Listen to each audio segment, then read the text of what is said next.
세진지의 요구안. 본격적으로 들어가기 전에 2020년 임단협 설문조사에서 나왔던 주된 내용들에 대해서 잠깐 언급하고 가겠습니다. 가장 많이 나왔던 10가지 내용들로 추려봤습니다. 첫째, 무분별한 지각, 조퇴, 결근 등의 문제 해결. 두 번째, 고용불안 문제 해결, 임금 지연, 경영 악화 등. 세 번째, 식당 개선. 네 번째, 소통과 투명한 운영을 통해서 유언비어 확산 근절. 다섯 번째, 임단협 시 특정 부서는 항상 배제된 채 불리하게 적용되었다. 좀 개선해달라는 내용이 있었습니다.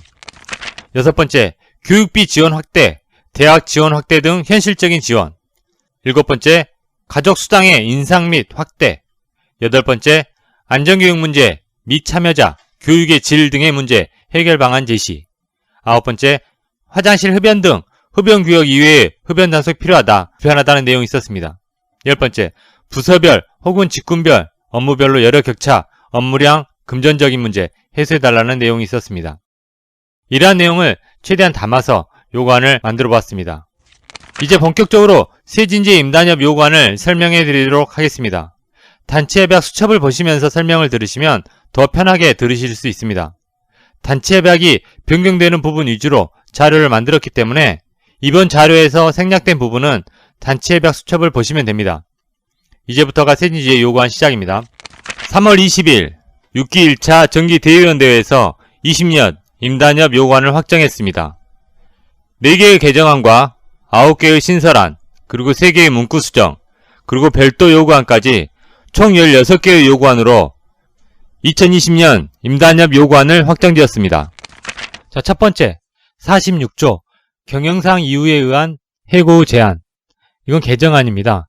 기존에 60일 이전에 조합에 통보하던 것을 90일 이전으로, 그리고 퇴직금 이외에 3개월 이상의 평균임금을 지급하던 것을 10년 미만자는 3개월, 10년 이상자는 5개월 평균임금을 지급하는 것으로, 그리고 해고 이후 2년 동안 채용 금지를 해고 이후 3년, 역시 해고 이후 3년으로 전부 개정했습니다. 이 내용은 지부집단교섭에서 이미 합의한 내용이기 때문에 반드시 개정이 필요하다고 판단하여 개정안으로 요구를 하였습니다. 58조 수당. 신설 내용이 있습니다. 가족수당의 범위를 확대해달라는 조합원의 의견도 있었고 지도부의 공약이기도 했습니다. 그래서 가족수당 범위를 확대하는 안입니다. 부모님을 가족수당에 포함하여 부모님 각 5,000원씩 하는 신설안입니다. 위해수당의 경우는 보존까지는 위해수당을 받아야 한다는 확대간부의 승인이 있었기에 보존에게 위해수당을 지급하라는 개정안을 만들었습니다. 금융수당의 경우 신설안처럼 보이겠지만은 아닙니다. 금융반에서는 그동안 쭉 금융수당을 받고 있었습니다. 그럼에도 우리 단협에는 금융수당이 빠져 있어서 근본에 단협안으로 정리하였습니다. 금융반이 새롭게 받는 건 아니고요. 단협에 누락되어 있던 것을 정리한 것일 뿐입니다. 상여금.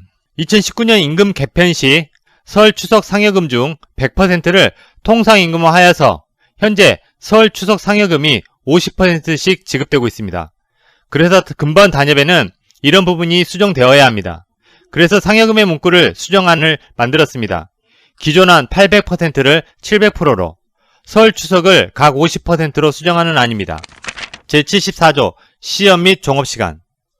이 안 역시 이미 운영 중인 심야반에 조업시간이 단협에 명시되지 않아서 명시하자는 안입니다. 물론 한시적인 운영이기에 운영이 끝나면 다시 삭제해야 하지만 운영 중인 기간에는 명시해야 한다고 봅니다. 제78조 특별휴가. 개정안과 신설안이 모두 있습니다. 기존 안 중에 부모의 형제자매 사망 시 3일 휴가안이 있는데 부모의 형제자매, 배우자의 사망 시에도 사실상 동일한 처우가 필요합니다. 하지만 우리 단협에는 빠져 있어서 이번에 신설안으로 부모의 형제자매, 배우자 사망 시 3일 휴가안을 신설하였습니다. 본인 및 배우자의 외주모부 사망 시에 1일 휴가. 1일 휴가 가지고는 가족이 하는 경조사에 어려움이 많기 때문에 최소 2일은 주어져야 한다고 판단하여 이 안 역시 2일로 개정을 요구합니다. 마지막으로 우리가 정년 퇴임 때까지 근무를 한다면 본인의 회갑을 모두 맞이하고 퇴직을 하게 됩니다. 그럼에도 불구하고 우리 단협에는 본인의 회갑이 빠져 있습니다. 퇴직하기 전 회갑을 축하받을 수 있도록 본인의 회갑을 이번 신설안으로 마련했습니다. 80조 유급 특별휴가. 설 추석 상여금이 줄어들었기 때문에 명절 부담감을 조금이나마 덜기 위해 만들었습니다. 설 추석 교통비 20만원 신설안입니다. 제89조 일터 괴롭힘 금지 사업장 필수 요구안입니다. 신설안입니다. 1. 누구든지 일터에서의 지위 또는 관계 등의 우위를 이용하여 업무상 적정 범위를 넘어 다른 노동자, 파견, 용역, 사내하청, 특수고용에게 신체적, 정신적 고통을 주거나 근무 환경을 악화시키는 일터 괴롭힘 행위를 하여서는 아니 된다. 다만 용역, 사내하청, 특수고용직 노동자에 대해서는 소속 기업이 본 조의 내용을 이해하도록 지휘, 지도, 감독한다. 2. 제1항의 일터 괴롭힘에는 정당한 사유 없이 1개월 이상 업무에서 배제하는 행위, 저성과를 유도하는 행위, 경영상의 이유로 노동자의 의사와 상관없이 퇴직을 강요하는 행위 및 조합 탄압을 목적으로 하는 행위를 포함하며 지속적 반복적으로 할 경우 가중 책임을 진다. 3. 노동자 내지 조합이 제1항의 일터 괴롭힘이라 신고하거나 주장하면 회사는 즉시 피해 노동자를 보호하기 위하여 필요한 조치를 취하며 피해 노동자의 의사에 반하지 않는 범위 내에서 피해 노동자의 신원보호 및 근무장소의 변경, 유급휴가 명령 등의 조치를 취하고 즉시 노사 동수의 조사위원회를 사업장 특성에 맞추어 구성하여 진상조사를 진행, 일터 괴롭힘 여부의 인정, 시정조치 공고 등을 15일 이내에 완료하는 것으로 하되 필요시 15일을 연장할 수 있다. 4. 일터 괴롭힘 행위 발생 시 회사는 일터 괴롭힘 예방을 위한 교육이나 재발 방지를 위한 조치를 조합과 공동으로 수립하여야 한다. 5. 회사는 위 제3항에 따라 구성된 조사위원회가 일터 괴롭힘으로 인정한 경우 조사위원회의 시정 공고를 따라야 하며 행위자에 대한 징계 및 배치 전환 등을 통하여 일터 괴롭힘이 재발되지 않도록 조치하여야 한다.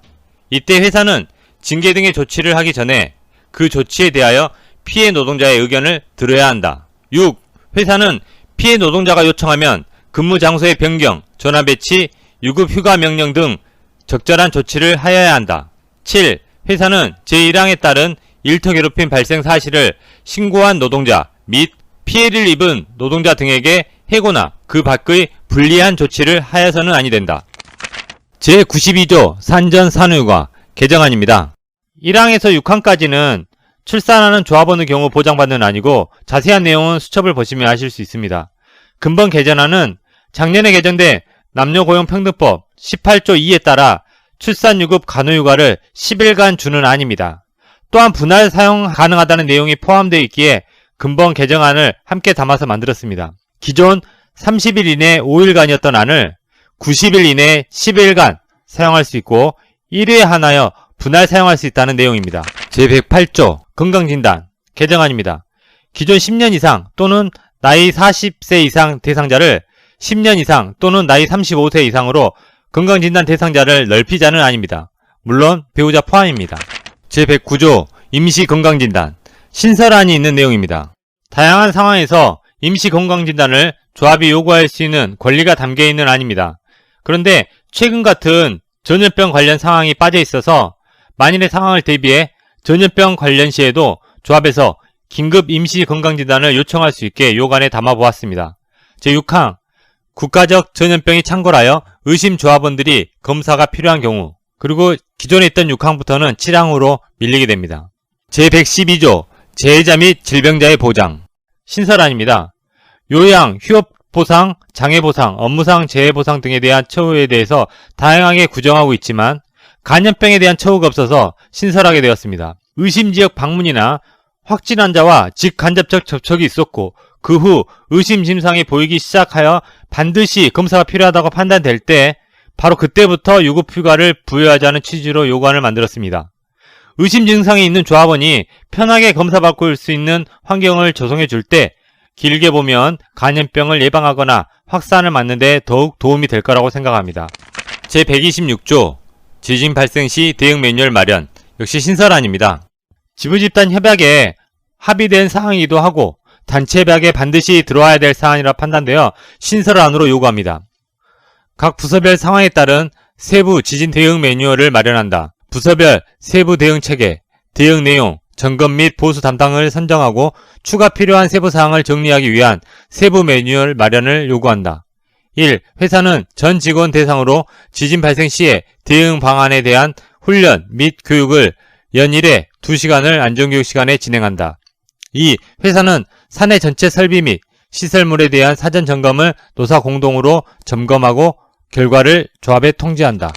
제129조 교육비 보조 개정안입니다. 교육비 지원을 확대해달라는 조합원들의 의견이 있었습니다. 또한 사실상 중고교가 무상교육화되면서 단협에 나와있는 중고교 지원안은 사문화되었고 하여 대학교 지원안을 넓혀야겠다는 기조를 잡았습니다. 그래서 기존 대학교 한 자녀 1학년에 하나던 것을 2자녀 4학년으로 확대하는 개정안을 만들었습니다. 제130조 의료비 지원 회사에서도 조합원의 건강에 대한 책임을 함께 져야 한다고 생각합니다. 큰 병으로 힘들어지는 것은 조합원 개인뿐이 아닙니다. 가족과 동료들까지입니다. 그래서 회사에 최소한의 지원은 반드시 있어야 합니다. 그래서 신설안을 만들었습니다. 회사는 직원이 질병으로 병원 진료 시 다음과 같이 지원한다. 1. 수술을 포함한 입원 치료 시 본인 부담금이 50만원 초과할 경우 초과분을 지원한다. 2. 암 확정 판정 이후 수술 및 항암 치료 시 진료비를 지원한다. 3. 성형, 치과, 강장보양, 비용 및 국민건강보험공단과 중복된 혜택은 제외한다. 4. 본인에 한하여 200만원 한도로 한다. 여기가는 협약갱신을 변경하는 아닙니다. 그냥 넘어가겠습니다. 별도 요구안 사무직군 임금체계 변경안 사무직군의 급여체계와 생산직군의 급여체계가 달라서 임단협 합의 이후 사무직군과 생산직군의 임금의 적용 효과가 다르게 나타났습니다. 이에 임금제도 개편이 필요하며 2019년 생산직군 임금 변경안 합의 시 사무직군의 경우 2020년까지 개선하기로 합의되어 별도로 마련했습니다. 사무직군 임금체계 변경안 사무직군의 급여체계를 생산직에 준하는 방법으로 급여체계 변경을 요구한다. 생산직군과 사무직군의 임금체계를 같게 해달라는 겁니다. 조합원의 급여체계는 하나여야 한다고 생각합니다. 이상 세진지의 임단협 요구안 모두 설명을 마쳤습니다. 긴 시간 시청해주셔서 감사합니다. 더 자세한 내용이나 궁금하신 점이 있으면 구역대의원에게 혹은 조합사무실에 문의하시면 적극적으로 답변해드리도록 하겠습니다. 감사합니다. 2020년 임단2 열심히 하여 반드시 승리하겠습니다. 투쟁!